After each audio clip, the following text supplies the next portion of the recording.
ਵਾਹਿਗੁਰੂ ਜੀ ਕਾ ਖਾਲਸਾ ਵਾਹਿਗੁਰੂ ਜੀ ਕੀ ਫਤਿਹ। ਅਮਰੀਕਾ ਦੇ ਵਿੱਚੋਂ RCN ਤੇ ਸਪੈਕਟਰਮ ਕੇਬਲ ਰਾਹੀਂ, ਕੈਨੇਡਾ ਦੇ ਵਿੱਚੋਂ ਬੈਲ 5 ਕੇਬਲ ਨੈਟਵਰਕ ਰਾਹੀਂ ਤੇ ਵਰਲਡ ਵਾਈਡ ਗਲੋਬਲ CPN, ਜਾਦੂ, roku TV, ਸ਼ਾਵਾ TV, TV84 ਦੀ ਵੈਬਸਾਈਟ ਤੋਂ ਆਨਲਾਈਨ ਸਟ੍ਰੀਮਿੰਗ ਜਾਂ ਫਿਰ ਫੇਸਬੁੱਕ ਰਾਹੀਂ ਸਾਡੇ ਨਾਲ ਜੁੜੇ ਹੋਏ ਸਾਰੇ ਦਰਸ਼ਕਾਂ ਦਾ ਮੈਂ ਅਮਰਵੀਰ ਸਿੰਘ ਅੱਜ ਦੇ ਪ੍ਰੋਗਰਾਮ ਵਿੱਚ ਤਹਿ ਦਿਲੋਂ ਸਵਾਗਤ ਕਰਦਾ। ਵਿਊਅਰਸ, ਜਿਵੇਂ ਕਿ ਬੀਤੇ ਦਿਨ ਅਸੀਂ ਇਸ ਇਸ਼ੂ ਦੇ ਉੱਪਰ ਗੱਲਬਾਤ ਕੀਤੀ ਹੈ ਕਿ ਕਿਵੇਂ ਯੂਰਪ, ਅਮਰੀਕਾ ਤੇ ਕੈਨੇਡਾ ਦੇ ਵਿੱਚ ਜਿਹੜੇ ਗੁਰਦੁਆਰਾ ਸਾਹਿਬਾਨ ਨੇ ਉਹਨਾਂ ਦੇ ਵਿੱਚ ਭਾਰਤ ਦੀ ਅੰਬੈਸੀ ਦੇ ਨਾਲ, ਕੌਂਸਲੇਟ ਦੇ ਨਾਲ ਜਾਂ ਉਹਨਾਂ ਦੇ ਅਧਿਕਾਰਤ ਤੌਰ ਤੇ ਜਿਹੜੇ ਵੀ ਅਫੀਸ਼ੀਅਲਸ ਹੈਗੇ ਆ ਉਹਨਾਂ ਦੇ ਆਉਣ ਤੇ ਜਿਹੜੀ ਪਾਬੰਦੀ ਲਾਈ ਗਈ ਹੈ ਉਹਨਾਂ ਦੇ ਪਿੱਛੇ ਕੀ ਕਾਰਨ ਨੇ ਤੇ ਉਹਦੇ ਕੀ ਪ੍ਰਭਾਵ ਆਉਣ ਵਾਲੇ ਸਮੇਂ ਦੇ ਵਿੱਚ ਪੈ ਸਕਦੇ ਆ। ਖਾਸ ਤੌਰ ਤੇ ਸਾਡੀ ਵਿਚਾਰ ਚਰਚਾ ਦਾ ਜਿਹੜਾ ਫੋਕਸ ਸੀ ਉਹ ਨਾਰਥ ਅਮਰੀਕਾ ਦੇ ਗੁਰਦੁਆਰਾ ਸਾਹਿਬਾਨ ਤੇ ਇੱਥੇ ਜਿਹੜੇ ਰੈਜ਼ੋਲੂਸ਼ਨਸ ਕੀਤੇ ਗਏ ਆ ਉਹਨਾਂ ਦੇ ਉੱਪਰ ਜ਼ਿਆਦਾ ਕੇਂਦਰਿਤ ਸੀ। ਅੱਜ ਦੀ ਜਿਹੜੀ ਸਾਡੀ ਗੱਲਬਾਤ ਹੋਵੇਗੀ ਉਹਦੇ ਵਿੱਚ ਅਸੀਂ ਖਾਸ ਤੌਰ ਤੇ UK ਦੇ ਨਾਲ ਸੰਬੰਧਿਤ ਜਿਹੜੇ ਗੁਰਦੁਆਰਾ ਸਾਹਿਬਾਨ ਹੈਗੇ ਆ ਉਹਨਾਂ ਤੇ ਜ਼ਿਆਦਾ ਫੋਕਸ ਕਰਾਂਗੇ। ਉੱਥੋਂ ਦੀ ਜਿਹੜੀ ਗਰਾਊਂਡ ਰਿਐਲਿਟੀ ਹੈ ਉਹਦੇ ਤੇ ਵਿਚਾਰ ਚਰਚਾ ਕਰਾਂਗੇ ਤੇ ਜਿਹੜੀਆਂ ਉੱਥੋਂ ਦੀਆਂ ਐਕਟੀਵਿਟੀਜ਼ ਨੇ ਜਾਂ ਉੱਥੇ ਕਿਉਂ ਇਹਨਾਂ ਰੈਜ਼ੋਲੂਸ਼ਨਸ ਨੂੰ ਪਾਸ ਕੀਤਾ ਗਿਆ ਤੇ ਉਹਦੇ ਪਿੱਛੇ ਕੀ ਕਾਰਨ ਨੇ, ਇਹਦੇ ਤੇ ਅੱਜ ਅਸੀਂ ਵਿਚਾਰ ਚਰਚਾ ਕਰਾਂਗੇ। ਇਸ ਵਿਚਾਰ ਚਰਚਾ ਦੇ ਲਈ ਸਾਡੇ ਨਾਲ ਅੱਜ ਸਿੱਖ ਫੈਡਰੇਸ਼ਨ UK ਦੇ ਉੱਘੇ ਆਗੂ ਸਰਦਾਰ ਦਵਿੰਦਰਜੀਤ ਸਿੰਘ ਜੀ ਫੋਨ ਲਾਈਨ ਤੇ ਜੁੜ ਚੁੱਕੇ ਨੇ। ਆਓ ਉਹਨਾਂ ਨਾਲ ਮਿਲ ਕੇ ਅੱਜ ਦੀ ਵਿਚਾਰ ਚਰਚਾ ਦੀ ਸ਼ੁਰੂਆਤ ਕਰਦੇ ਹਾਂ। ਹਾਂਜੀ ਦਵਿੰਦਰਜੀਤ ਸਿੰਘ ਜੀ, ਤੁਹਾਡਾ ਸਵਾਗਤ ਹੈ ਜੀ ਪ੍ਰੋਗਰਾਮ ਦੇ ਵਿੱਚ। ਵਾਹਿਗੁਰੂ ਜੀ ਕਾ ਖਾਲਸਾ ਵਾਹਿਗੁਰੂ ਜੀ ਕੀ ਫਤਿਹ। ਦਵਿੰਦਰਜੀਤ ਸਿੰਘ ਜੀ, ਜਿਵੇਂ ਗੱਲ ਕੀਤੀ ਹੈ, ਹਾਲਾਂਕਿ ਇਹ ਜਿਹੜਾ ਇਸ਼ੂ ਹੈ ਮੀਡੀਆ ਦੇ ਵਿੱਚ ਕਾਫੀ ਜਿਹੜਾ ਹੈਗਾ ਇਸ ਵਕਤ ਪ੍ਰਚਲਿਤ ਹੈ, ਪਰ ਫਿਰ ਵੀ ਜਿਹੜਾ ਤੁਹਾਡਾ ਪੁਆਇੰਟ ਆਫ ਵਿਊ ਹੈ ਸਿੱਖ ਫੈਡਰੇਸ਼ਨ UK ਦਾ, ਉਹ ਇਸ ਇਸ਼ੂ ਦੇ ਉੱਪਰ ਕੀ ਹੈ ਤੇ ਖਾਸ ਤੌਰ ਤੇ ਜਦੋਂ ਅਸੀਂ ਰਿਐਕਸ਼ਨਸ ਦੀ ਗੱਲ ਕਰਦੇ ਹਾਂ UK ਦੇ ਵਿੱਚ ਜਿਹੜੇ ਹਾਈ ਕਮਿਸ਼ਨਰ ਹੈਗੇ ਆ ਲੰਡਨ ਦੇ ਵਿੱਚ, deputy high commissioner Dinesh Patnaik, ਉਹਨਾਂ ਦਾ ਇਹਦੇ ਤੇ ਪ੍ਰਤੀਕਰਮ ਸੀ, ਉਹਨਾਂ ਦਾ ਰਿਐਕਸ਼ਨ ਸੀ। ਉਹਨਾਂ ਦਾ ਕਹਿਣਾ ਸੀ ਕਿ gurdwara is a place of worship, it should not be politicized. So ਇਹਦੇ ਰਿਸਪੌਂਸ ਦੇ ਵਿੱਚ ਵੀ ਤੁਸੀਂ ਕੀ ਕਹਿਣਾ ਚਾਹੋਗੇ? ਭਾਈ ਜਿੱਦਾਂ ਤੁਸੀਂ ਦੱਸਿਆ, ਮੈਂ ਥੋੜ੍ਹਾ ਜਿਹਾ ਬੈਕਗਰਾਊਂਡ ਦੱਸ ਦਵਾਂ ਵੀ ਤਕਰੀਬਨ ਇੱਕ ਹਫ਼ਤੇ ਪਹਿਲਾਂ 4 ਜਨਵਰੀ ਨੂੰ ਇੱਥੇ ਇੱਕ BBC ਰੇਡੀਓ ਸਟੇਸ਼ਨ ਤੇ ਉਹਨਾਂ ਬਿਗ ਡਿਬੇਟ ਦਾ ਪ੍ਰੋਗਰਾਮ ਰੱਖਿਆ ਸੀ। ਪੂਰਾ ਘੰਟਾ ਇਸ ਇਸ਼ੂ ਤੇ ਡਿਬੇਟ ਹੋਈ ਸੀ ਜੀ। ਉਹਨਾਂ ਨੇ ਮੇਨਲੀ ਡਿਬੇਟ ਕੀਤੀ ਸੀ ਵੀ ਜੇ ਓਨਟਾਰੀਓ ਦੇ ਗੁਰਦੁਆਰਿਆਂ ਨੇ ਪਾਬੰਦੀ ਲਾਈ ਆ ਤਾਂ ਉਹਨਾਂ ਨੇ ਜਗਤਾਰ ਸਿੰਘ ਜੌਹਲ ਦੇ ਕੇਸ ਵੀ ਕੋਟ ਕੀਤਾ। ਤਾਂ ਜਗਤਾਰ ਸਿੰਘ ਜੌਹਲ ਇੱਕ UK ਸਿਟੀਜ਼ਨ ਆ ਵੀ ਫਿਰ ਇੱਥੇ UK ਦੇ ਗੁਰਦੁਆਰਿਆਂ ਨੂੰ ਵੀ ਪਾਬੰਦੀ ਲਾਉਣੀ ਚਾਹੀਦੀ ਕਿ ਨਹੀਂ। ਤਾਂ ਪੂਰੇ ਘੰਟੇ ਦੇ ਵਿੱਚ ਜਿੰਨੇ ਵੀ ਕੋਲਰ ਉਹਨਾਂ ਨੂੰ ਆਏ ਜੀ ਸਿੱਖ ਕਮਿਊਨਿਟੀ ਵੱਲੋਂ, ਉਹਨਾਂ ਸਾਰਿਆਂ ਨੇ ਕਿਹਾ ਵੀ ਇੱਥੇ ਪਾਬੰਦੀ ਲਾਉਣੀ ਚਾਹੀਦੀ ਆ ਜਿੱਦਾਂ ਕੈਨੇਡਾ ਵਿੱਚ ਲੱਗੀ ਜੀ। ਤਾਂ ਲੇਟਰ ਔਨ ਉਸੇ ਦਿਨ BBC ਨੇ ਕਈ ਗੁਰੂ ਘਰਾਂ ਦੇ ਨੁਮਾਇੰਦਿਆਂ ਨਾਲ ਗੱਲ ਕੀਤੀ ਤਾਂ ਉਹਨਾਂ ਨੂੰ ਤਕਰੀਬਨ ਸਾਰਿਆਂ ਨੇ ਕਿਹਾ ਵੀ ਨਹੀਂ, ਪਾਬੰਦੀ ਐਕਚੁਅਲੀ ਪਾਬੰਦੀ ਤਾਂ 1984 ਦੀ ਲੱਗੀ ਆ ਵਾਲੇ ਗੁਰਦੁਆਰਿਆਂ 'ਚ, ਪਰ ਹੁਣ ਇੱਕ ਮੌਕਾ ਆ। ਜਗਤਾਰ ਸਿੰਘ ਜੌਹਲ ਦਾ ਕੇਸ ਬਹੁਤ ਤਾਜ਼ਾ ਆ ਵੀ ਆਪਾਂ ਇੰਡੀਆ ਦੀ ਸਰਕਾਰ ਨੂੰ ਇੱਕ ਮੈਸੇਜ ਭੇਜੀਏ ਵੀ ਇਹ ਫਾਰਮਲਾਈਜ਼ ਕਰ ਦਈਏ ਵੱਧ ਤੋਂ ਵੱਧ ਗੁਰੂ ਘਰਾਂ ਵਿੱਚ। ਤਾਂ ਉਹਦੇ ਵਿੱਚ ਭਾਈ ਕਿ ਇਹ ਡਿਸਕਸ਼ਨ 4 ਤਰੀਕ ਨੂੰ ਸ਼ੁਰੂ ਹੋ ਗਈ ਸੀ ਮੀਡੀਆ ਵਿੱਚ। ਅਸੀਂ ਫਿਰ 5 ਤਰੀਕ ਨੂੰ ਪ੍ਰੈਸ ਰਿਲੀਜ਼ ਕਰਨੀ ਸੀ ਜਿਹਦੀ ਕਾਫੀ ਮੀਡੀਆ ਨੇ ਪਿਕਅਪ ਕੀਤੀ ਤਾਂ ਉਹਦਾ ਰਿਐਕਸ਼ਨ ਵੀ ਫਿਰ ਇੰਡੀਆ ਸਰਕਾਰ ਦਾ ਹੋਇਆ।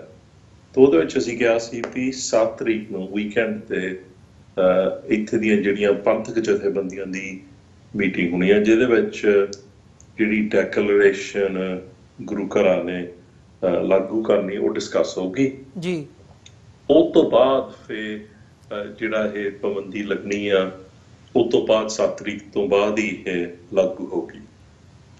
ਤਾਂ ਉਹਦੇ ਵਿੱਚ ਕੀ ਹੋਇਆ ਭਾਈ ਵੀ ਇੱਕ ਕਹਿ ਲਓ ਸ਼ਰਾਰਤ ਕਹਿ ਲਓ ਵੀ 6 ਤਰੀਕ ਨੂੰ ਇੱਕ ਇੰਡੀਅਨ ਦੇ ਨਿਊਜ਼ਪੇਪਰ ਵਿੱਚ ਉਹਨਾਂ ਨੇ ਇੱਕ ਖਬਰ ਲਾਤੀ ਵੀ ਇੱਥੇ ਦੀ ਜਿਹੜਾ ਤੁਸੀਂ ਡਿਪਟੀ ਹਾਈ ਕਮਿਸ਼ਨਰ ਦੀ ਗੱਲ ਕੀਤੀ ਜੀ, ਉਹਦਾ ਵਿੱਚ ਕੋਟ ਵੀ ਸੀਗਾ ਵੀ ਅਸੀਂ ਜਿਹੜਾ ਇਹਨਾਂ ਦਾ ਉਹ ਲਫ਼ਜ਼ ਵਰਤੇ ਬੈਨ, ਅਸੀਂ ਲਫ਼ਜ਼ ਅੰਗਰੇਜ਼ੀ ਵਿੱਚ ਅਸੀਂ ਵਰਤੇ ਰਿਸਟ੍ਰਿਕਸ਼ਨ, ਪਾਬੰਦੀ ਜੀ। ਕਿਉਂਕਿ ਜਿਹੜਾ ਬੈਨ ਦਾ ਲਫ਼ਜ਼ ਆ ਕਾਫੀ ਪੋਲੀਟੀਸ਼ਨਾਂ ਨੇ ਇੰਡੀਆ ਵਿੱਚ ਵੀ ਤੇ ਹੋਰਾਂ ਨੂੰ ਵੀ ਇਹ ਵਰਡ ਨੂੰ ਟਵਿਸਟ ਕੀਤਾ ਗਿਆ। ਤਾਂ ਅਸੀਂ ਕਿਹਾ ਵੀ ਦੇਖੋ ਜਿਹੜਾ 5 ਤਰੀਕ ਦਾ ਸਾਡਾ ਬਿਆਨ ਉਹਦੇ ਵਿੱਚ ਕਲੀਅਰ ਸੀ ਵੀ ਕੋਈ ਵੀ ਇੰਡੀਵਿਜੂਅਲ ਪਰਸਨਲ ਕਪੈਸਿਟੀ ਵਿੱਚ ਗੁਰੂ ਘਰ ਜਾਂਦਾ, ਗੁਰੂ ਘਰ ਹਰ ਬੰਦੇ ਲਈ, ਹਰ ਧਰਮਾਂ ਲਈ ਖੁੱਲ੍ਹਾ ਹੈ। ਇਹ ਜਿਹੜੀ ਪਾਬੰਦੀ ਆ, ਜਿਹੜਾ ਲਫ਼ਜ਼ ਤੁਸੀਂ ਬੈਨ ਕਹਿੰਦੇ, ਉਹ ਸਿਰਫ ਤਾਂ ਸਿਰਫ ਪਾਬੰਦੀ ਲਾਈ ਗਈ ਆ ਵੀ ਜਿਹੜੇ ਇੰਡੀਅਨ ਗਵਰਨਮੈਂਟ ਦੇ ਅਫੀਸ਼ੀਅਲ ਬਿਜ਼ਨਸ ਤੇ ਆਉਂਦੇ ਆ ਗੁਰੂ ਘਰ, ਉਹਦੇ ਵਿੱਚ ਉਹਨਾਂ ਨੂੰ ਸਟੇਜਾਂ ਤੇ ਉਹਨਾਂ ਨੂੰ ਕੋਈ ਰੈਕਗਨੀਸ਼ਨ ਦੇਣੀ, ਉਹਨਾਂ ਨੂੰ ਐਕਨੋਲੇਜ ਵੀ ਕਰਨਾ ਉੱਥੇ ਆਏ ਆ, ਉਹ ਰਿਸਟ੍ਰਿਕਸ਼ਨਾਂ ਲੱਗ ਰਹੀਆਂ ਜੀ। ਉਹਦੇ ਵਿੱਚ ਉਹਨਾਂ 6 ਤਰੀਕ ਨੂੰ ਉਸ ਨਿਊਜ਼ਪੇਪਰ ਵਿੱਚ ਕਿਹਾ ਵੀ ਅਸੀਂ ਇਹਨਾਂ ਦਾ ਬੈਨ ਡਿਫਾਈ ਕੀਤਾ ਗਿਆ, ਤਾਂ ਅਸੀਂ ਅੱਜ ਇੱਕ ਗੁਰਦੁਆਰਾ ਸੰਥਾਲ ਵਿੱਚ ਜਾ ਕੇ ਆਏ ਆ, ਤੇ ਉਹਨਾਂ ਤਸਵੀਰ ਲਾਤੀ ਸ਼੍ਰੀ ਗੁਰੂ ਸਿੰਘ ਸਭਾ ਸੰਥਾਲ ਦੀ, ਜਿਹੜਾ ਤਕਰੀਬਨ ਜਾਣਿਆ ਪਛਾਣਿਆ ਗੁਰਦੁਆਰਾ ਹੈ ਜੀ। ਤਾਂ ਅਸੀਂ ਸੋਚਿਆ ਵੀ ਹਜੇ ਤਾਂ ਮੀਟਿੰਗ 7 ਤਰੀਕ ਨੂੰ ਹੋਣੀ, ਉੱਥੇ BBC ਵਾਲੇ ਵੀ ਪਹੁੰਚੇ ਸੀ 7 ਤਰੀਕ ਨੂੰ, ਵੀ ਆਮ ਮੀਡੀਆ ਨੂੰ ਤਾਂ ਪਤਾ ਸੀ ਵੀ ਹਜੇ ਡਿਸਕਸ਼ਨ ਹੋਣੀ ਆ। ਤਾਂ ਉਹਨਾਂ ਨੇ ਪਹਿਲਾਂ ਕਹਿਤਾ ਵੀ ਜਿੱਦਾਂ ਕਹੋ ਆਪਾਂ ਅੰਗਰੇਜ਼ੀ ਵਿੱਚ ਕਹਿੰਦੇ ਫੇਕ ਨਿਊਜ਼ ਸੀਗਾ ਜੀ। ਤਾਂ ਫੇਰ ਤੁਹਾਨੂੰ ਪਤਾ ਵੀ ਉਹ ਗੁਰੂ ਘਰ ਦੀ ਕਮੇਟੀ ਨੂੰ ਕਈ ਮੀਡੀਆ ਵਾਲਿਆਂ ਨੇ ਪੁੱਛਿਆ ਵੀ ਇਹ ਜਿਹੜੀ ਖਬਰ ਉਹਨਾਂ ਲਾਈ ਆ ਇਹ ਸਹੀ ਆ? ਕੋਈ ਬੰਦਾ ਆਇਆ ਸੀ ਤਾਂ ਉੱਥੇ ਦਾ ਮੀਤ ਪ੍ਰਧਾਨ ਗੁਰੂ ਘਰ ਦਾ, ਉਹ ਕਹਿੰਦਾ ਬਿਲਕੁਲ ਸਹੀ ਨੇ, ਇੱਥੇ ਕੋਈ ਇੰਡੀਅਨ ਹਾਈ ਕਮਿਸ਼ਨ ਦਾ ਬੰਦਾ ਨਹੀਂ ਆਇਆ। ਤਾਂ ਨਾਲੇ ਅਸੀਂ ਅਪਸੈਟ ਆ ਵੀ ਸਾਡੇ ਗੁਰੂ ਘਰ ਦੀ ਤਸਵੀਰ ਕਿਉਂ ਲਾਈ ਗਈ ਉਸ ਪੇਪਰ ਵਿੱਚ, ਕਿਉਂਕਿ ਉਹਨਾਂ ਨੇ ਅਪਲਾਈ ਕੀਤਾ ਬਿਕਾਜ਼ ਉਹਨਾਂ ਦੀ ਕੋਸ਼ਿਸ਼ ਸੀ ਵੀ ਆਪਸ ਵਿੱਚ ਸਿੱਖ ਝਗੜ ਕੇ ਵੀ ਇਹਦੇ ਵਿੱਚ ਕਨਫਿਊਜ਼ਨ ਪੈ ਜਾਊਗਾ ਵੀ ਅਸੀਂ ਤੁਹਾਡੇ ਗੁਰਦੁਆਰੇ ਜਾ ਕੇ ਆਉਣੇ ਆ। ਤਾਂ ਉਹਦੇ ਨਾਲ ਭਾਈ ਜਿਹੜਾ ਤੁਸੀਂ ਡਿਪਟੀ ਹਾਈ ਕਮਿਸ਼ਨਰ ਦਾ ਕੋਟ ਕੀਤਾ, ਇਹ ਗੱਲਾਂ ਫਿਰ ਤੁਹਾਨੂੰ ਪਤਾ ਵੱਧਦੀਆਂ ਗਈਆਂ। ਤਾਂ 2-3 ਦਿਨ ਪਹਿਲੋਂ ਬਿਗ ਡਿਬੇਟ ਪ੍ਰੋਗਰਾਮ ਫੇਰ ਚੱਲਿਆ, ਤਾਂ ਉਹ 1 ਘੰਟਾ 15 ਮਿੰਟ ਡਿਬੇਟ ਹੋਈ ਜੀ। ਤਾਂ ਦਾਸ ਸੀਗਾ ਸਿੱਖ ਫੈਡਰੇਸ਼ਨ ਵੱਲੋਂ। ਤਾਂ ਜਦੋਂ ਮੈਂ ਕਿਹਾ ਵੀ ਦੇਖੋ ਕਈ ਜਿਹੜਾ ਪ੍ਰੈਜ਼ੈਂਟਰ ਵੀ ਸੀ ਉਹ ਵੀ ਕਹਿੰਦੀ ਵੀ ਤੁਸੀਂ ਜੇ ਗੁਰੂ ਘਰਾਂ ਵਿੱਚ ਇਹਨਾਂ ਨੂੰ ਰੋਕਦੇ ਆ, ਕਈ ਇੰਡੀਵਿਜੂਅਲ ਉਹਨਾਂ ਨੂੰ ਫੋਨ ਵੀ ਕੀਤਾ ਸੀ, ਉਹ ਵੀ ਕਹਿੰਦੇ ਸੀ, ਉਹ ਕਹਿੰਦੇ ਫਿਰ ਤੁਸੀਂ ਇਹਨਾਂ ਦਾ ਡਾਇਲੋਗ ਨਹੀਂ ਚਾਹੁੰਦੇ। ਅਸੀਂ ਕਿਹਾ ਦੇਖੋ ਜਿਹੜਾ ਡਾਇਲੋਗ ਆ ਉਹ ਵੱਖਰੀ ਚੀਜ਼ ਆ। ਤਾਂ ਉਹਨਾਂ ਨੂੰ ਅਸੀਂ 1-2 ਫਿਰ ਐਗਜ਼ਾਮਪਲ ਵੀ ਦਿੱਤੇ। ਮੈਂ ਕਿਹਾ ਵੀ ਅੱਗੇ ਅਸੀਂ BBC ਨੋਟਿੰਗਮ ਤੇ ਇੱਕ ਡਿਬੇਟ ਹੋ ਰਹੀ ਸੀ ਸੈਲਫ ਡਿਟਰਮੀਨੇਸ਼ਨ ਤੇ ਜੀ। ਤਾਂ ਅਸੀਂ ਨਿਊਕਾਸਲ ਤਕਰੀਬਨ ਨਾਰਥ ਵਿੱਚ ਇੰਗਲੈਂਡ ਵਿੱਚ ਅਸੀਂ ਵਾਪਸ ਆਉਂਦੇ ਸੀ ਤਾਂ BBC ਦਾ ਫੋਨ ਆਇਆ ਵੀ ਤੁਸੀਂ ਨੋਟਿੰਗਮ ਰੋਕ ਸਕਦੇ ਆ। ਤਾਂ ਅਸੀਂ ਕੋਈ ਨਾ, ਅਸੀਂ ਆ ਜਾਂਦੇ। ਤੇ ਜਦੋਂ ਉਹ ਡਿਬੇਟ ਚੱਲਦੀ ਸੀ, ਜਿਹੜਾ ਇੰਡੀਅਨ ਹਾਈ ਕਮਿਸ਼ਨ ਦਾ ਅਫੀਸ਼ੀਅਲ ਆਇਆ ਸੀ, ਉਹ ਕੋਈ ਗੱਲਾਂ ਦਾ ਜਵਾਬ ਨਹੀਂ ਦੇ ਹੋਇਆ, ਉਹ ਸਟੂਡੀਓ 'ਚ ਉਹ ਵੋਕ ਆਊਟ ਹੋ ਗਿਆ ਜੀ। ਅਸੀਂ ਕਿਹਾ ਵੀ ਜੇ ਇਹ ਸਾਡੇ ਨਾਲ ਡਿਬੇਟ ਨਹੀਂ ਕਰ ਸਕਦਾ ਇਸ਼ੂਆਂ ਤੇ, ਫਿਰ ਜਿਹੜੀ ਗੱਲ ਤੁਸੀਂ ਕਹਿੰਦੇ ਵੀ ਸਾਡੇ ਗੁਰੂ ਘਰਾਂ ਵਿੱਚ ਆਣ ਕੇ ਉੱਥੇ ਡਿਬੇਟਾਂ ਤਾਂ ਹੋਣੀਆਂ ਨਹੀਂ। ਅਸੀਂ ਨਹੀਂ ਚਾਹੁੰਦੇ ਵੀ ਉਹ ਆਪਣਾ ਪੱਖ, ਕਿਉਂਕਿ ਉਹਨਾਂ ਜੋ ਕੁਝ ਸਿੱਖਾਂ ਨਾਲ 1984 ਤੋਂ ਕੀਤਾ, ਇਹ ਤਾਂ ਅੱਜ ਕਰ ਰਿਹਾ ਨੌਜਵਾਨਾਂ ਨਾਲ ਵੀ ਉਹ ਜਿੱਦਾਂ ਜਗਤਾਰ ਸਿੰਘ ਜੌਹਲ ਉੱਥੇ ਗਿਆ ਆ, ਆਨੰਦ ਕਾਰਜ ਕਰਨ ਗਿਆ, ਉਹਨੂੰ ਚੱਕਿਆ ਗਿਆ, ਉਹਨੂੰ ਮਹੀਨਿਆਂ ਦੇ ਹਿਸਾਬ ਨਾਲ ਅੰਦਰ ਰੱਖਿਆ, ਚਾਰਜ ਨਹੀਂ ਕੀਤਾ। ਅਸੀਂ ਕਿਹਾ ਵੀ ਬੰਦੇ ਅਪਸੈਟ ਹੁੰਦੇ ਆ ਜੇ ਇਹ ਸਾਡੇ ਗੁਰੂ ਘਰਾਂ ਵਿੱਚ ਆਉਂਦੇ ਵੀ ਆ, ਤਾਂ ਖਾਸ ਤੌਰ ਤੇ ਜੇ ਉਹਨਾਂ ਨੂੰ ਸਮਾਂ ਦਿੱਤਾ ਸਟੇਜ ਤੇ। ਤੇ ਜਿਹੜਾ ਡਿਪਟੀ ਹਾਈ ਕਮਿਸ਼ਨਰ ਹੈ, ਜਦੋਂ ਇਹਨੇ ਲਫ਼ਜ਼ ਵਰਤਿਆ ਵੀ ਹੁਣ ਪੇਪਰਾਂ ਵਿੱਚ ਵੀ ਇਹ ਵਰਤਿਆ ਸੀ, ਤੇ ਫੇਰ ਕੀ ਹੋਇਆ, ਉਹ ਲਾਈਵ ਆ ਗਿਆ ਉਸ ਸ਼ੋਅ ਵਿੱਚ। ਜਦੋਂ ਲਾਈਵ ਆਇਆ ਉਹਨੂੰ ਫੇਰ ਦੁਬਾਰਾ ਲਫ਼ਜ਼ ਵਰਤਿਆ ਵੀ ਅਸੀਂ ਜੋ ਗੁਰਦੁਆਰਿਆਂ ਨੂੰ ਚਾਹੁੰਦੇ, ਅਸੀਂ ਨਹੀਂ ਪੋਲੀਟੀਸਾਈਜ਼ ਕਰਦੇ, ਇਹ ਸਿੱਖ ਆਪ ਕਰ ਰਿਹਾ ਜੀ। ਤੇ ਫੇਰ ਜਦੋਂ ਪ੍ਰੈਜ਼ੈਂਟਰ ਨੇ ਮੈਨੂੰ ਪੁੱਛਿਆ, ਮੈਂ ਕਿਹਾ ਦੇਖੋ ਇਹ 1-2 ਐਗਜ਼ਾਮਪਲ ਇੱਥੇ ਦੀ ਇੰਡੀਅਨ ਹਾਈ ਕਮਿਸ਼ਨ ਦੇ ਰਿਹਾ ਵੀ ਅਸੀਂ ਪਿਛਲੇ ਸਾਲ ਵਿੱਚ ਵਿਸਾਖੀ ਵੀ ਮਨਾਈ ਸੀ, ਅਸੀਂ ਗੁਰੂ ਗੋਬਿੰਦ ਸਿੰਘ ਜੀ ਦਾ 350 ਸਾਲਾ ਪ੍ਰੋਗਰਾਮ ਵੀ ਮਨਾਇਆ। ਮੈਂ ਕਿਹਾ ਆਪਾਂ ਉੱਥੋਂ ਹੀ ਸ਼ੁਰੂ ਕਰ ਦਿੰਦੇ ਹਾਂ ਵੀ ਜਿਹੜਾ ਗੁਰੂ ਗੋਬਿੰਦ ਸਿੰਘ ਜੀ ਦਾ ਗ੍ਰੈਂਡਫਾਦਰ ਸੀ 6ਵੇਂ ਪਾਤਸ਼ਾਹ ਜੀ, ਉਹ ਮੀਰੀ ਪੀਰੀ ਦਾ ਸਿਧਾਂਤ ਚਲਾਇਆ। ਤਾਂ ਮੈਂ ਕਿਹਾ ਅਸੀਂ ਨਹੀਂ ਚਾਹੁੰਦੇ ਵੀ ਇੰਡੀਅਨ ਅਫੀਸ਼ੀਅਲ ਸਾਨੂੰ ਦੱਸਣ ਵੀ ਅਸੀਂ ਗੁਰੂ ਘਰਾਂ ਵਿੱਚ ਕੀ ਕਰ ਸਕਦੇ ਤੇ ਕੀ ਨਹੀਂ ਕਰ ਸਕਦੇ, ਜਦੋਂ ਸਾਡੇ ਗੁਰੂਆਂ ਨੇ ਸਾਨੂੰ ਦੱਸਿਆ ਪੀਰੀ ਪੀਰੀ ਦੇ ਸਿਧਾਂਤ ਬਾਰੇ ਵੀ ਅਸੀਂ ਹਮੇਸ਼ਾ ਜਿਹੜੀਆਂ ਮੁਸ਼ਕਲਾਂ ਤਕਲੀਫਾਂ ਹੁੰਦੀਆਂ ਉਹਦੇ ਬਾਰੇ ਗੱਲ ਅਸੀਂ ਗੁਰੂ ਘਰਾਂ 'ਚ ਕਰੀਦਾ, ਅਸੀਂ ਹੋਰ ਕਿੱਥੇ ਕਰਨਾ ਜੀ। ਤਾਂ ਉਹ ਫਿਰ ਤਕਰੀਬਨ ਚੁੱਪ ਜਿਹਾ ਹੋ ਗਿਆ। ਤਾਂ ਨਾਲ ਉਹਨਾਂ ਗੱਲ ਇਹ ਕਹੀ ਸੀ ਵੀ ਜਿਹੜਾ ਗੁਰੂ ਗੋਬਿੰਦ ਸਿੰਘ ਜੀ ਸੀ, ਉਹਨਾਂ ਜਦੋਂ ਖਾਲਸਾ ਪ੍ਰਗਟਿਆ ਉਹ ਸਿਰਫ ਤੇ ਸਿਰਫ ਇੰਡੀਆ ਦੇ ਪ੍ਰੋਟੈਕਸ਼ਨ ਲਈ ਖਾਲਸਾ ਬਣਾਇਆ ਸੀ ਜੀ। ਅਸੀਂ ਕਿਹਾ ਵੀ ਦੇਖੋ ਇਹ ਹੈਗੀ ਆ ਹਿੰਦੁਸਤਾ ਆਈਡੀਓਲੋਜੀ। ਇਹ ਜਦੋਂ ਨਰਿੰਦਰ ਮੋਦੀ ਦੀ ਸਰਕਾਰ ਆਈ ਸੀ, ਇਹਨਾਂ ਨੇ ਹਮੇਸ਼ਾ ਕੋਸ਼ਿਸ਼ ਕੀਤਾ ਦਖਲਅੰਦਾਜ਼ੀ ਸਾਡੇ ਧਰਮ ਵਿੱਚ ਕਰਨ ਨੂੰ ਤੇ ਸਿੱਖੀ ਨੂੰ ਡਿਸਟੋਰਟ ਕਰ ਰਹੇ। ਤੇ ਇਹ ਵੀ ਇੱਕ ਬਹੁਤ ਵੱਡਾ ਰੀਜ਼ਨ ਆ ਵੀ ਜਿਹੜੇ ਗੁਰੂ ਘਰ ਬਾਹਰਲੇ ਦੇਸ਼ਾਂ ਵਿੱਚ ਕਹਿੰਦੇ ਵੀ ਅਸੀਂ ਨਹੀਂ ਚਾਹੁੰਦੇ ਵੀ ਇੱਦਾਂ ਦੀਆਂ ਗੱਲਾਂ ਇਹ ਆਣ ਕੇ ਸਾਡੇ ਗੁਰੂ ਘਰਾਂ ਵਿੱਚ ਨਹੀਂ ਤੇ ਸੰਗਤਾਂ ਵਿੱਚ ਕਰਨ, ਕੁਝ ਮਾਹੌਲ ਫਿਰ ਖਰਾਬ ਹੋ ਜਾਂਦਾ ਜੀ। ਤਾਂ ਉਹਦਾ ਇੱਥੇ ਬਹੁਤ ਰਿਐਕਸ਼ਨ ਹੋਇਆ। ਅੱਜ ਵੀ BBC world service, Al Jazeera, ਇਹ ਬਹੁਤ ਇੰਟਰਨੈਸ਼ਨਲ ਗੱਲ ਚੱਲ ਗਈ ਵੀ ਜਿਹੜੇ ਸਿੱਖ ਭਾਵੇਂ ਉਹ ਕੈਨੇਡਾ ਵਿੱਚ ਰਹਿੰਦੇ, ਭਾਵੇਂ ਅਮਰੀਕਾ ਵਿੱਚ, ਭਾਵੇਂ UK, ਯੂਰਪ, ਆਸਟ੍ਰੇਲੀਆ, ਨਿਊਜ਼ੀਲੈਂਡ ਵੀ ਇਹ ਗੱਲ ਚੱਲ ਰਹੀ ਜੀ ਵੀ ਵੱਖਰੇ ਵੱਖਰੇ ਮੁਲਕਾਂ ਵਿੱਚ ਹੁਣ ਸਿੱਖ ਤਕਰੀਬਨ ਇਸ ਗੱਲ ਤੇ ਪੱਕੇ ਹੀ ਹੋ ਗਿਆ ਵੀ ਇਹ ਜਿਹੜਾ ਸਟੈਪ ਹੈ ਬਹੁਤ ਚੰਗਾ ਸਟੈਪ ਹੈ, ਕਿਉਂਕਿ ਇਹਦੇ ਵਿੱਚ ਬਹੁਤ ਇਸ਼ੂ ਹਾਈਲਾਈਟ ਹੁੰਦੇ ਆ ਜੀ। ਤਾਂ ਕਿਸ ਤਰੀਕੇ ਨਾਲ ਇੰਡੀਆ ਸਰਕਾਰ ਨੇ ਹਿਸਟੋਰਿਕ ਇਨਜਸਟਿਸ ਕੀਤੇ ਸਿੱਖਾਂ ਨੂੰ, ਤਾਂ ਅੱਜ ਦਖਲਅੰਦਾਜ਼ੀ ਕਰ ਰਹੇ ਆ ਆਪਣੇ ਧਾਰਮਿਕ ਮਸਲਿਆਂ ਵਿੱਚ, ਆਪਣੇ ਸਿੱਖ ਇੰਸਟੀਟਿਊਸ਼ਨਾਂ ਵਿੱਚ। ਤੇ ਨਾਲ ਨਾਲ ਇਹਨਾਂ ਦਾ ਜਿਹੜਾ ਟਾਰਗੇਟ ਸਿੱਖ ਡਾਇਸਪੋਰਾ ਤੇ ਆ, ਨੌਜਵਾਨਾਂ ਤੇ, ਨਹੀਂ ਤਾਂ ਜਿਹੜੇ ਬਾਹਰ ਸਿੱਖ ਆਪਣੀ ਆਵਾਜ਼ ਉਠਾ ਰਹੇ ਆ ਉਹਨਾਂ ਨੂੰ ਇਸ ਗੱਲ ਦੀ ਬਹੁਤ ਤਕਲੀਫ ਹੈ ਜੀ।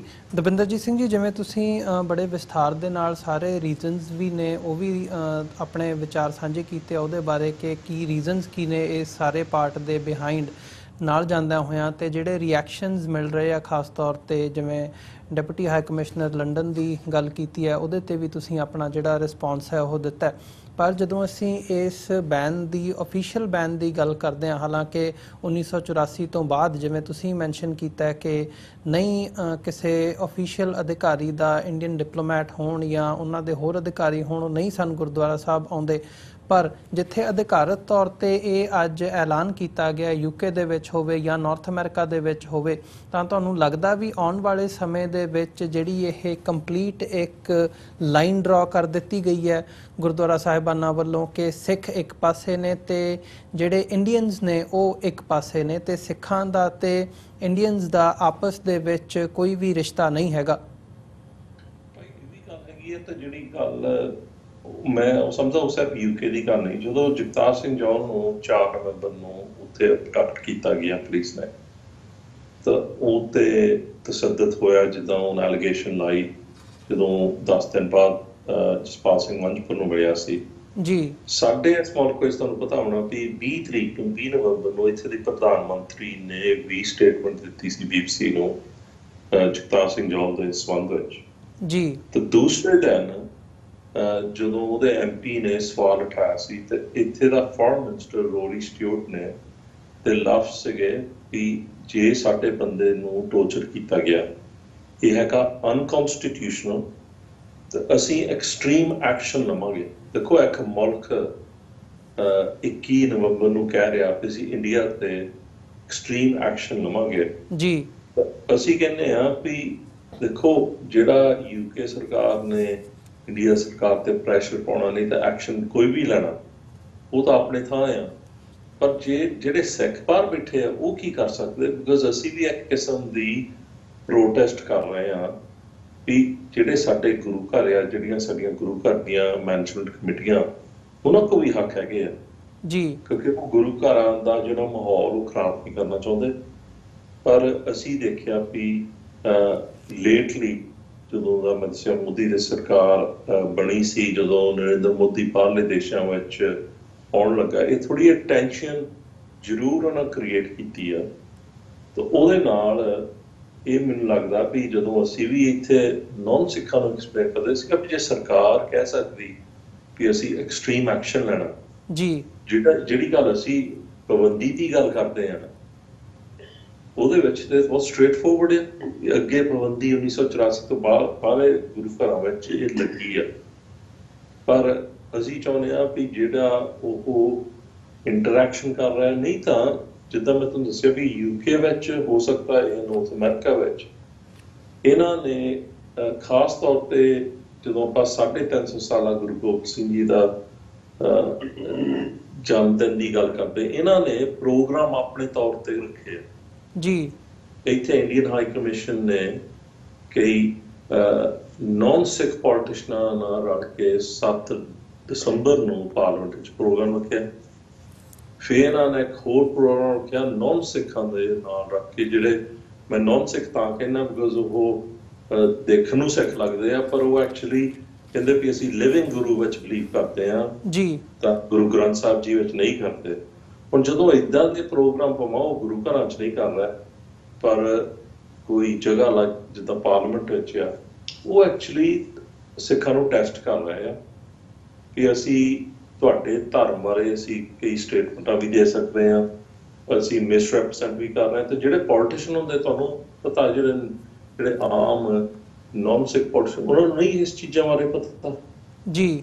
ਤਾਂ ਅਸੀਂ ਚਾਹੁੰਦੇ ਹਾਂ ਵੀ ਜੇ ਆਪਾਂ ਇਸ ਚੀਜ਼ ਨੂੰ ਠੱਲ ਨਹੀਂ ਪਾਈ, ਫਿਰ ਇਹ ਮੋਦੀ ਸਰਕਾਰ ਦੀ ਪਾਲਿਸੀ ਆ ਵੀ ਬਾਹਰਲੇ ਦੇਸ਼ਾਂ ਵਿੱਚ ਜਿਹੜਾ ਉਹ RSS ਹਿੰਦੂਤਾ ਦੀ ਆਈਡੀਓਲੋਜੀ ਆ, ਉਹ ਐਕਚੁਅਲੀ ਉਹ ਪ੍ਰਮੋਟ ਕਰ ਰਿਹਾ ਕਿ ਅਸੀਂ ਇਸ ਤਰੀਕੇ ਨਾਲ ਜਿਹੜਾ ਸਿੱਖ ਧਰਮ ਆ ਉਹ ਐਕਚੁਅਲੀ ਹਿੰਦੂ ਧਰਮ ਵਿੱਚ ਲਿੰਕ ਅਪ ਕਰਨਾ, ਜਿੱਦਾਂ ਦੀਆਂ ਸਟੇਟਮੈਂਟਾਂ ਦੇ ਰਹੇ ਆ ਵੀ ਖਾਲਸਾ ਬਣਾਇਆ ਸੀ ਵੀ ਇੰਡੀਆ ਦੇ ਲੋਕਾਂ ਨੂੰ ਪ੍ਰੋਟੈਕਟ ਕਰਦੇ। ਜੀ ਦਵਿੰਦਰਜੀਤ ਸਿੰਘ ਜੀ, ਜਿਵੇਂ ਤੁਸੀਂ ਇਹ ਸਾਰੇ ਪਾਰਟ ਤੇ ਗੱਲ ਕੀਤੀ ਹੈ, ਇਹਦੇ ਵਿੱਚ ਜਦੋਂ ਅਸੀਂ ਇੰਡੀਅਨ ਅਫੀਸ਼ੀਅਲਸ ਦੀ ਲਾਈਨ ਦੇਖਦੇ ਹਾਂ ਜਾਂ ਪੰਜਾਬ ਦੇ ਜਿਹੜੇ ਪੋਲੀਟੀਸ਼ੀਅਨਸ ਹੈਗੇ ਆ, ਮੁੱਖ ਧਾਰਾ ਪਾਰਟੀਆਂ ਹੋਣ, ਕਾਂਗਰਸ ਹੋਵੇ, BJP ਹੋਵੇ ਜਾਂ ਜਿਹੜੀ ਆਮ ਆਦਮੀ ਪਾਰਟੀ ਹੈਗੀ ਆ, ਉਹਨਾਂ ਵੱਲੋਂ ਵੀ ਕਈ ਵਾਰ ਬਹੁਤੀ ਵਾਰ ਇਹ ਗੱਲਾਂ ਕਹੀਆਂ ਜਾਂਦੀਆਂ ਨੇ ਕਿ ਜਦੋਂ ਵੀ ਕੋਈ ਇੱਦਾਂ ਦਾ ਸਟੈਪ ਹੁੰਦਾ ਜਾਂ ਇਸ ਸਟੈਪ ਲਏ ਜਾਣ ਤੋਂ ਬਾਅਦ ਵੀ ਇੱਦਾਂ ਦੇ ਰਿਐਕਸ਼ਨਸ ਦੇਖਣ ਨੂੰ ਮਿਲੇ ਨੇ ਕਿ ਜੀ ਇਹ ਥੋੜ੍ਹੇ ਜਿਹੇ ਲੋਕ ਨੇ ਜਿਹੜੇ ਆਪਣੀ ਸਿਆਸਤ ਕਰ ਰਹੇ ਆ, 1984 ਦੇ ਇਸ਼ੂ ਨੂੰ ਅਲਾਈਵ ਰੱਖ ਕੇ ਇਹ ਆਪਣੀਆਂ ਸਿਆਸੀ ਰੋਟੀਆਂ ਸੇਕ ਰਹੇ ਆ। ਤੇ ਆਮ ਤੌਰ ਤੇ ਕਿਹਾ ਜਾਂਦਾ ਹੈ ਕਿ ਇਹਨਾਂ ਨੂੰ ਜਿਹੜੀ ਪਾਕਿਸਤਾਨ ਹੈਗੀ ਹੈ ਉਹ ਸਪੋਰਟ ਕਰਦੀ ਹੈ, ISI ਇਹਨਾਂ ਨੂੰ ਫੰਡ ਕਰਦੀ ਹੈ। ਸੋ ਜਿਹੜੀ ਇੱਦਾਂ ਦੇ ਐਲੀਗੇਸ਼ਨਸ ਨੇ, ਉਹਨਾਂ ਨਾਲ ਤੁਸੀਂ ਕਿਵੇਂ ਰਿਲੇਟ ਕਰਦੇ ਹੋ ਤੇ ਕਿਵੇਂ ਰਿਸਪੌਂਡ ਕਰੋਗੇ ਉਹਨਾਂ ਦਾ?